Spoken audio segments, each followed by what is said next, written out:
Head coach James Borrego sits down with Chris Kroger to discuss the current road trip and the play of his team. We also get a visit from Matt Carroll. This is the Hornets.com Coaches Show.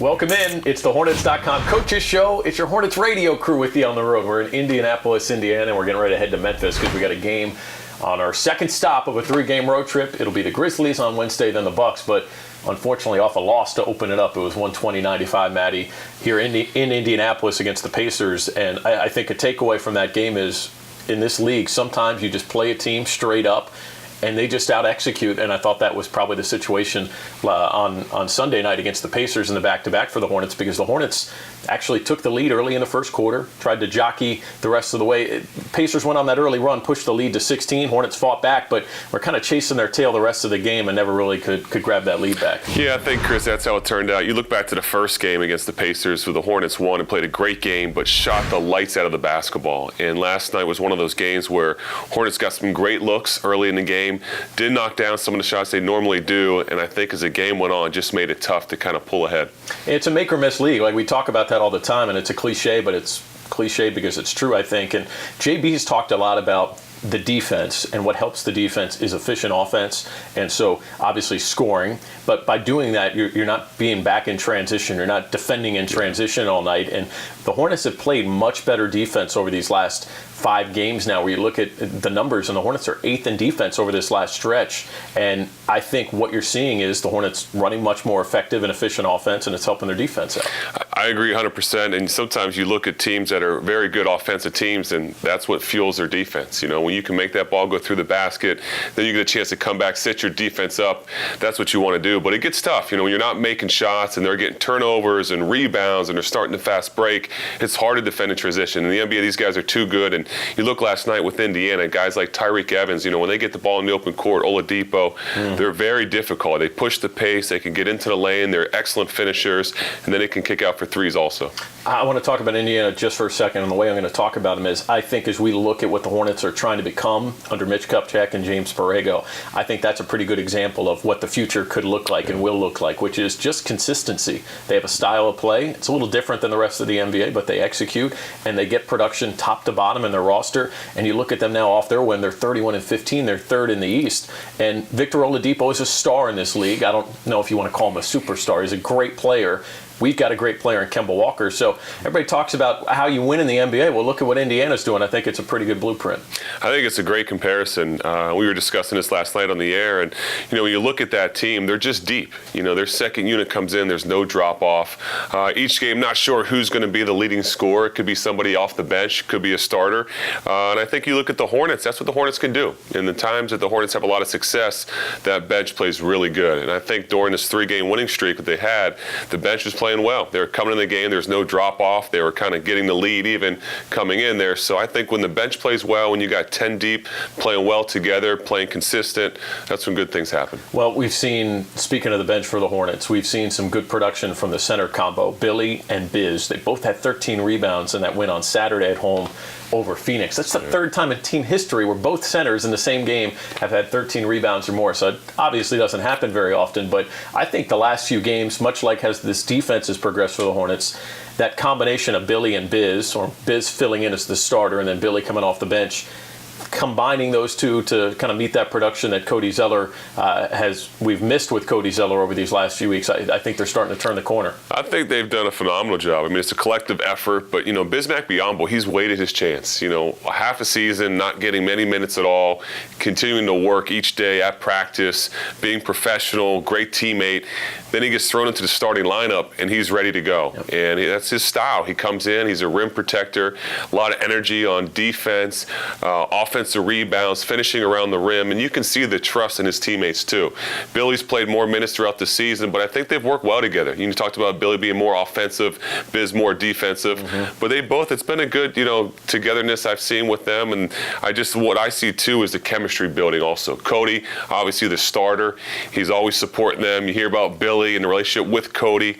You know, Billy calls Cody his best friend. Yeah. You know, you see this 3-headed monster with them right now, and it's just fun to see. There's something going on with Cody and Billy. I don't know what it is, but we can see it. It's developing from afar. I think we can all keep an eye on that. We got to give credit to Biz, too, because a teammate of yours back in 2010, 2011, and you look at where his game has grown. And he's not the most well-rounded offensive player, but he's grown his game. And we've seen him with a couple of three-point plays over the last few games, some fadeaways too, going to the floor. And he had 3 assists in Saturday's win over Phoenix. So Biz isn't just a guy you say, "I'll throw it to him on the lob." He's grown his game over the last few years. Well, I think Biz too. He's been around enough, and he's had enough success where he's a rotation player. He's been on playoff teams in Toronto. So, I think his mentality is, I can help this team. And when he got his chance, he's proved why he can help, and he's doing it with a lot of confidence. He's made some incredible shots, some finishing plays, some and ones. And what I love too with Biz is he's shooting his free throws well. So when he does get fouled, he gets around the rim, people are going to put him on the line, he's making his foul shots. And what I also love, I think his pressure that he puts on the rim is starting to rub off on Billy. How about Billy's couple of dunk attempts the last few games? I know. He took off from like 1 foot inside the free throw line on Saturday. He did. Yeah, that was a little deep there. And I said, Billy, how about that one? He said, I thought I could do it, So I like being aggressive. Hey, look, if you're instilling confidence in your teammates, all the better. I like it from those two. That's right. All right, we're going to take a break. When we come back, we're going to continue about this road trip. I want to talk to you about some of the young guys for the Hornets as well. I think we're starting to see growth for them, so we'll do it. Chris Kroger, Matt Carroll, and when we return, James Borrego, our head coach, joins us next. It's right here on the Hornets.com Coaches Show. When you need to get to the game, but your gas light threatens to keep you on the sidelines. Pull up to Exxon or Mobil to score savings courtesy of Exxon and Mobil Rewards Plus. It's easy to earn points. Swipe your card, enter your phone number, or pay with the Exxon Mobil Speed Pass Plus app and earn points automatically on every fill-up. Hugo earns points on every gallon. Then he cashes them in to save on snacks or his next fill-up. Sign up for Exxon and Mobil Rewards Plus and start scoring savings today. Welcome in. It's the Hornets.com Coaches Show. We've got Hornets head coach James Borrego. It's Chris Kroger with you. We're on the road in Indianapolis, and we're back on the road. 14 games in the month of January, and 10 of them have been on the road, Coach. And it feels like we were home long enough just to kind of do some laundry, pack your bag again, and here we are for this little 3-game road trip. That's it. Kissed my kids for a few days, dropped them off a few days, and here we are on the road. Got to get through it. Every NBA team goes through it. This is our stretch right now. But I think it's made us a better team. That long road trip, I think we got home, played some good teams, won a couple games. So back out on the road, here we go again, and we got to get through this month, though.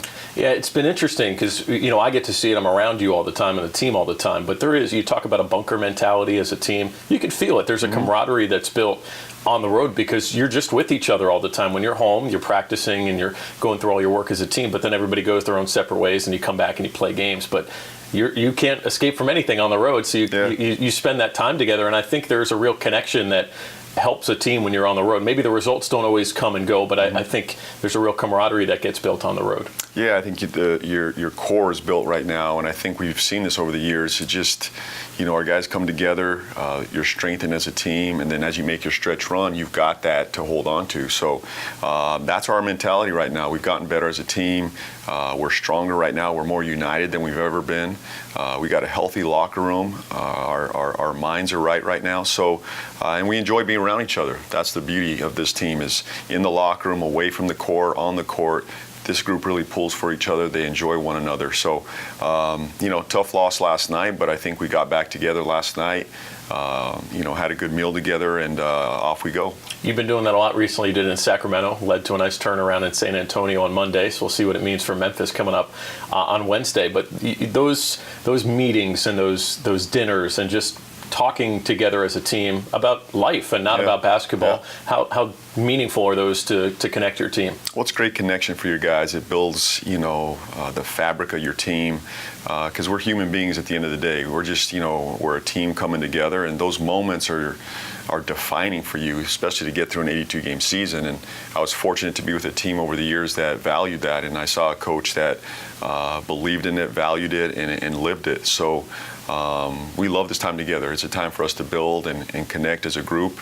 Obviously, good food always helps. So These guys are bought into it. I think they're enjoying it, but at the end of the day, we got to become a better team. I think we are, and we're moving in the right direction. I've sensed I don't know, maybe there's a deeper connection with Cody and Billy. I'm seeing those two come together more and more recently. Have you noticed this? Yeah. There's a little bromance that's starting to form with the two big men in Billy and Cody. I want to talk about Billy, and I want to talk about Biz. They both had 13 rebounds in the same game on Saturday in the win over Phoenix. It's only the third time in team history we've had both of our centers have 13 rebounds in the same game. And I think when we first lost Cody, you always worry about losing a starter, especially one like Cody who does so much for us.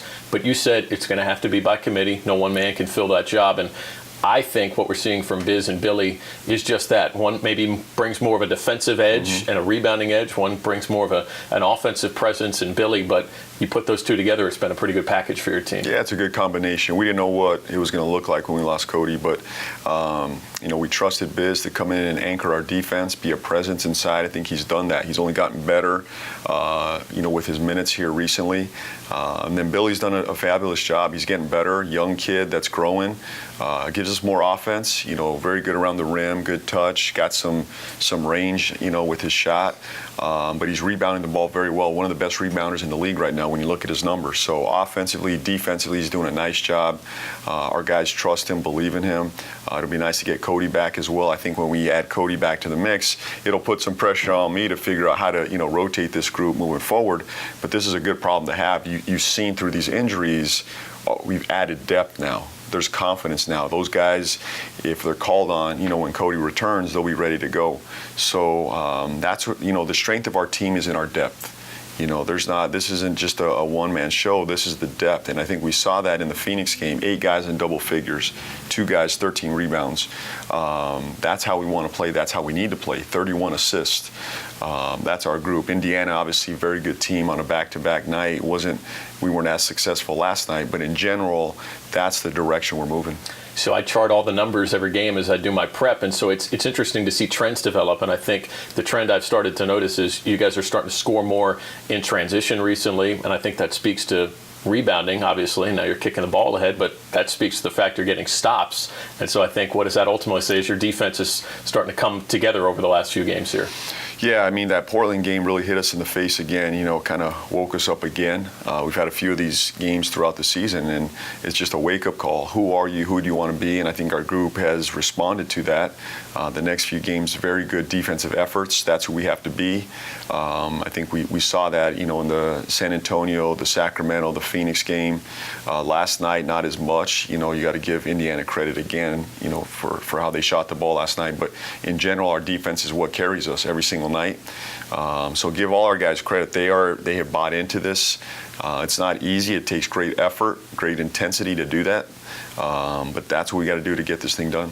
And you guys are, I think, over the last 5 games, which dates back to that Sacramento game where you guys fell short. It was 104-97. I believe you guys were 8th in defense over the last 5 games. Mm-hmm. And you said from the jump this season, you thought this was a team that could be top 10 in offense and in defense. Yeah, I think we were there, for a while, top 10 defense, and maybe that had a little bit to do with our schedule and, a number of factors. We lost our way a little bit there. We've had some injuries, but we've got it back. It's our emphasis every single day, and we're not going to veer from that. That's who we are. That's what we believe in. So, I think we can be a top 10 offense, top 10 defense. We've been hovering top 10 offensively all season. I think we're right in that range right now, 10, 11, 12. Now if we could put it all together, that's a pretty good, formula. But it's a challenge every single night for us. Our guys believe in it, and we're starting to see some results. I'll ask you about 2 guys. We'll start with Marvin, because we just take him for granted, I believe, in his 14th season in the NBA. Everything he does just seems so matter-of-fact and so simple and so consistent every game. But you look at what he does from a three-point shooting standpoint for your team. Matt and I were talking on the broadcast last night. Every time you turn around, it seems like Marv's on one of the toughest covers in the NBA. Sometimes it's an undersized big. Sometimes it's a larger big. Sure. Marv's always digging in. What does he mean to your team on both ends of the court, from a range shooting standpoint and then also from his defense? Well, he's such a valuable piece. On both ends of the floor, as you said. We ask him to guard, stretch 4, switch on pick and rolls. Last night he had the big guys inside. He was battling. He had 8 in the other night. More than capable of handling all that, and you take it for granted. You just say, "Oh, Marv's got him. He's good." And as a staff, you forget that this guy is, he's in his 14th season. He's got a lot of mileage on that body. but he comes with it every single day in practice, in games, in the locker room, behind the scenes. He's just a wonderful, person to be around and player. So we're very fortunate. Offensively, he spreads the floor for us, and he's shooting the ball at a higher clip right now. Our guys are looking for him. We need to shoot the three ball well. If we're going to be successful the rest of this way and get where we want to get to, he's going to have to shoot the ball well. He knows it. We believe in him. We trust him. And a lot of the great ball movement somehow, some way ends up in his hands for the shot. And I think it's just a product of, big guys getting spread out. So, it's just he's just a wonderful person to have around. He's hit 81 threes since the first 10 games of the year, and he's the best power forward shooting three-man in the NBA in this stretch. He's shooting over 43% since that little dip. And remember, he said, I don't call that a slump. Shooters don't use the slump word. So he said, we call that a funk. We're in a little bit of a rut. Right. And he's broken out of it. And what I was blown away by just looking at some of the numbers, Coach, all but one of those shots are catch and shoot. That's his game. And teams know it, and you guys still find a way to execute. But when you give him that ball, catch and shoot, time, rhythm, space to operate, he's still lethal at his age in the NBA. Yeah, no question. And that's what he does. And, it's amazing to watch how his career has evolved, and he came in as this player. He's become, he's a force. He's a stretch 4, stretch 5 now. Yeah. So it's great how the NBA has moved along, but he's benefited from it, and he's really added a valuable piece to what we're trying to do here. I don't know where our offense would be without him, to be honest. So, but we're moving the ball very well right now, and somehow, some way, it ends up in his hands. And I love that. I want him to shoot more threes if he can. Well, so he's doing it from the outside. This man has more recently in the last few games started to jumpstart again, and he's doing it putting pressure on the rim, and that's Miles Bridges. And you told me last week, it's my job as his coach to jumpstart him, and you've started to do that. And I think maybe the best way to track his impact, I believe he was averaging just over a dunk per game in his first 24. He had 4 dunks in the next 18. Some of that's dictated by minutes played too, but you look over the stretch now, I believe he's got 6 dunks in his last 5 games. So he's starting to put pressure on the rim again and get downhill. What have we seen with Miles and what's changing? Yeah, I think he's gotten more comfortable in our system. We've been, trying to make a conscious effort to get him going and find ways to manufacture some rim attacks for him. He's really engaged. His teammates are looking for him in transition at the rim, lobs, attacking the rim's big for us. So I think he's settled down. People call it the rookie wall. I think it's just all of us trying to figure out who he is, and he's trying to figure out how he fits in the system. It takes time. It's not going to happen overnight. And he's not a guy that has the ball in his hands a ton. Those guys, they're going to get their touches. He's someone that has to play off the ball right now. So it's challenging, but I think he's handling himself very well. I think probably the hardest thing to do as a rookie is to take all this in, right, and then also let it be simple and just play and react and read, and he seems like he's doing that again. Yeah, I don't want him to overthink this, and I think I can see him out there. He's trying to overthink. Where do I, okay, my feet should be here. I can only run to these spots. And as a basketball player, as you just got to play with instinct. That's when he's at his best. So don't want him overthinking too much. And we try to simplify it. We've had him playing 2 different positions, which is kind of his game right now. We've had him at the power forward spot and the small forward spot. And that's a challenge for a young kid that's trying to learn the league. So I think he's doing great. He's handling himself well, very coachable. Made a couple threes last night. If we can get that 3-ball going as well and the rim attacks, that's a very valuable piece for us. All right, we got to transition to close out this road trip. So it'll be Memphis on Wednesday, and then we'll take on the Bucks in their arena for the first time. And those 2 games to start in Charlotte have both been fantastic, so it should be a tough one. Start with Memphis. They were leading the Western Conference early in the season. They've kind of hit a backslide here, I believe 3-16 in their last 19 games. Doesn't mean they're not dangerous anymore. So what are we going to see Wednesday with them? Well, a veteran team. They know how to play. They know how they want to play. They've had some injuries, but very dangerous team. This team can. I know people are saying they played a slower pace, but they can score. If we don't bring it with some energy and toughness and physicality, the results could go in their favor, as we saw last night against Indiana. So we got to be the aggressive team. We got to dictate pace. They're a team that wants to play in the half court. We got to get out and run. Which is what we've done recently. We've picked up our pace again, and we need to do that in Memphis. Got to get stops to run. But with Gasol and Conley, they're always in a game. Those 2 guys, lethal combination. So we got to bring it there, and then obviously a Bucks team that's really talented, playing extremely well. But the most important game for us, again, right now is the Memphis game. And probably not too dissimilar from what we saw in Indiana. Like you said, playing at a slower pace, more in the half court, not going to take as many threes as a team. But they're also physical with their bigs, and they've got some with Gasol, obviously, JaMychal Green, even the rookie Jaren Jackson can be a handful. So this is a game where you guys got to bring that physicality once again. Yeah, for sure on the inside, and I think we saw that with Indiana last game. It was a good test for us on the interior, So got to bring, the big boys inside, got to dig it out, battle, do your work early, be the physical team. Good high-low combination in there between Gasol and the other bigs. So, and then they defend very well. This is a team that can defend. They're a very good defense. So we got to get out, get stops and run against them. If it becomes strictly a half-court set, that's going to be their advantage. All right, there we go. Those are the words from the head coach, James Borrego, on the Hornets.com Coaches Show. We're going to take one more time out when we come back. My broadcast partner, Matt Carroll, slides back in. Thanks to JB for sticking around. We'll be back in a moment.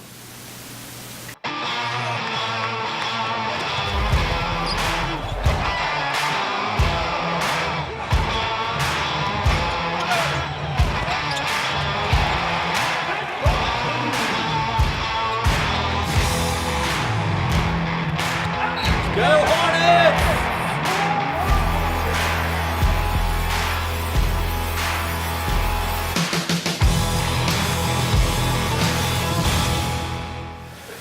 We're back one final time. It's the Hornets.com Coaches Show, your Hornets radio crew back with you once again. Chris Kroger, Matt Carroll, and thanks to James Borrego for dropping by, and good insight from the head coach as always. Matt, I want to ask you about something really quick that he talked about, because it has been fascinating to watch this team come together, and I think it matters that a team likes each other. Yeah. You played in this league. How important is that? It's hard to explain how important it is, but I put a strong emphasis, like Coach does, on togetherness. Chemistry is built not just on the court, but it's more important to build it off the court, then that's what translates on the court. I mean, all these guys love basketball. It's their job. It's what they do. But when you can spend time off the court, whether it's through meals, whether it's hanging out, whatever it might be, but just being together, getting to know each other in a different environment than on the court, where it's business, it's professional, it just helps things on the court, because you tend to learn to like each other. And the more you get to know each other, you're like, hey, he's a pretty good guy. Well, and you don't want to let your teammates down, right? Yeah. So when things are going well or not well, you want to pick each other up. You don't want to be the guy that lets your team down. And so you're more invested in one another, and I think that pays dividends on the court too. And what I loved as a player is when you really get to know your teammates well, you want to play for them. You find a little bit extra late in the second half, fourth quarter. You don't want to let your teammates down. And then when you get to know the coaches good, hey, you don't want the coaches to lose, because their jobs are on the line too. So it helps in all different ways. Well, and Billy and Cody, that's the duo right now. We're seeing those two really connect. I heard they were going to see a movie later, so I might crash that one, jump in. I want to ask you about where this team is at with some of the young talent. Miles, I think we've seen him look like the Miles we saw through the first month and a half of the year. What's changing with him? I think you look back to the beginning of the season, and Miles Bridges, I think he got the attention of everybody because of his dunks, his highlight reel plays that he's making during the game. Started back in the preseason. He opened everybody's eyes, and he was shooting the ball great too. And then I think what happened was some teams started saying, listen, this kid can play, and he can make shots. So he became more an emphasis on the scouting reports, and he wasn't getting open shots. And now, as the season has progressed, he's been through a college season already and then some, and now he's learning the game. Now it's about sitting down, watching film with his assistant coaches, learning where can he get shots, how can he play better, how can he fit into the system. And it's a learning process. And as a rookie, it's hard, but now he's picking and choosing, learning, and I think we've seen a lot of development and improvement from him lately. And he's just got the best attitude. It's wild to watch how he's just a sponge. He's always soaking things up. He's always taking direction, and he takes it great. He just wants to get better every day, and I think that's the starting point on Miles, and I think that's going to mean big things down the road. Well, Miles he's open to learn. He knows he doesn't know everything yet, but he does. You're right. He's always in a great mood, always positive, fantastic teammate. Everybody loves him, and he gives you the effort every day in practice and in the game. Well, one of the guys that's been feeding Miles Dallas a lot recently has been Malik. They've been pushing the break. Yes. And I think that's been really a nice wrinkle the Hornets have started to add back into the mix. But Malik's a guy that I think if you went and looked at his box scores over the last few weeks, you'd say, I don't see growth. It looks very similar to how it has all year. And I would beg to differ. The eye test to me tells me Malik is playing the game in a way that literally he's never played through the first season and a half in his young career. Yeah, I think this year for Malik, has been a big development for him. He started the year, taking, just a little bit less shots than Kemba. He was getting a lot of shots, and then it kind of went down a little bit. So it's been a little bit of a roller coaster for Malik, but we've seen lately he's had a lot of growth, and just very encouraging what we've seen in Malik, because not just his scoring, but as a playmaker. Learning the game as playing sometimes not necessarily a point guard position, because Tony Parker's out there, but the ball is in his hands, and you can see the trust building with his teammates as he pushes the pace, finds guys in transition, and I like what I've seen from him. And what I've noticed from Malik, too, is this is probably very similar to Kemba when you played with him his rookie season. He had one speed. It was all out. It was 0 to 100 all the time. And I think that's probably true of a lot of young guards in the NBA when they come in. Malik has been that same way until I think the last month or so you started to see him vary his tempo, his pacing. He's playing inside out. He'll put the ball on the deck and drive and either pass in the lane, or he'll shoot in the lane, or he'll wait for the ball to come back to him. And those are all major signs of growth to me. And I think when you see Malik, he has so much ability that you have to let him just play freely. Guys like him, if they get into the game, they're thinking too much. That's when the game becomes complicated. But Malik gets in the game, and he's going to make a turnover here and there, but he's going to make 3 or 4 great plays along with that. And I think lately he's playing with a lot of confidence. He's not looking over his shoulder all the time. And when you can play freely and do that type of stuff, that's when Malik is at his best. And Coach has said, you live with those mistakes. Yeah. Mistakes are going to happen in a game, and sometimes the risk is worth the reward. And so it's great to see Malik starting to put things together for the Hornets. And the Hornets, right now, I think you look at this month, we went into it knowing it was going to be road heavy, Matt, 10 of 14 on the road, had a season-long 11-day, 6-game trip. Hornets go 2-4 on the trip, but you ended on a high note with that major win in San Antonio. Yep. You come back and validate it with 2 quick wins at home over Sacramento and Phoenix. And I know we fell short against Indiana, but a great opportunity coming up against Memphis and then Milwaukee. But all told, I think where the Hornets are right now, still sitting in 8th. Mm-hmm. They're just over a game back of the 7th spot. It could be a few games back of the 6th spot in the East. So I like where the Hornets are at right now, and still a little bit more work to do. Can't let go of the rope yet. I think so, and I think that 8th, 7th, 6th spot, it could move a little bit throughout the rest of the season, but I think at the end of the day, the Hornets are going to be there. I mean, they've kind of hovered around 500 most of the season. You look at the schedule coming up, we won't get too much into that, but a little favorable for the Hornets. Mm-hmm. So, you got a tough one coming up in Memphis, but a winnable game. Milwaukee will be tough, but that's the NBA. You got to find ways to get your wins, and when you take a loss, you got to bounce back quick. And I think we're starting to see, as we've reached just over the halfway mark in the NBA season, we're starting to see the playoff picture take shape. And I think it was a little shaky in terms of the top 4 to 5 in the East, who is going to be where. Obviously now Milwaukee and Toronto appear like they're going to be jockeying for 1 and 2. Milwaukee holds it for now. And then Indiana, maybe they're surprised, but they're there at 3. And you've got Philly and then Boston. Mm-hmm. And then I think you've got that next tier. Brooklyn is not going anywhere, though. And I think as a team, we feel like we're going to have to really go fight tooth and nail. We've still got 2 more games with them. They're in 6th right now. Heat are in 7th. Hornets are in 8th. And then you've got Detroit and Orlando behind. Mm-hmm. So in your mind, how do things shake out really in that, the way I look at it, 6, 7, and 8 spots? Because it seems there's about 5 teams fighting for 3 spots right now. Yeah, I mean, I think you're right. I think Brooklyn is proven they're for real, but I think that's a team the Hornets will be in contention with there. And I think Miami, over the last half decade, Miami and the Hornets have battled, in the playoffs multiple times, but they're going to be right in the mix with the Hornets. And we'll see what happens with Orlando down the line. But I think those 2 teams, especially Brooklyn, Miami, are going to be who the Hornets are going to battle with. And Detroit, we can't sleep on them, but this is the beauty of what the Hornets have done thus far. They already own the head-to-head tiebreaker with Detroit. They're already up with 2-0 over Orlando. It's still 2 more to go, so at a minimum they've secured a split, which means Magic can't have a tiebreaker against them. 2-0, they're up on the Heat. Heat can't have a tiebreaker against the Hornets. So Hornets not only are sitting in the right positioning, they own a lot of the great, barometers and metrics you want to have in their favor right now, because at a minimum, nobody owns a tiebreaker over them right now, and they're sitting with a 1-1 split with Brooklyn as well. And you go back to the beginning of the season, those games early on, you don't put, a lot of emphasis on those wins, but when you're beating those teams, they are important. You look back now when it comes down to a tie or end of the season there, those are going to be important games. And meaningful games, all 82 count, and we got the next one. That one's going to be in Memphis, and we'll take on the Grizzlies on Wednesday night. Of course, we'll have the call on the radio. Locally in Charlotte, it's on WFNZ, but here's the best way to listen. Hornets app. It's completely free. It sounds crystal clear, so you should listen on the Hornets app. And, of course, our TV brethren, Eric, Dell, and Ashley, they've got the call on Fox Sports Southeast, so you'll be able to watch them as well. And then we'll go to Milwaukee on Friday to round it out. All right, so thanks to head coach James Borrego, Matt Carroll, my broadcast partner as well. And thanks for you for sticking around on the Hornets.com Coaches Show.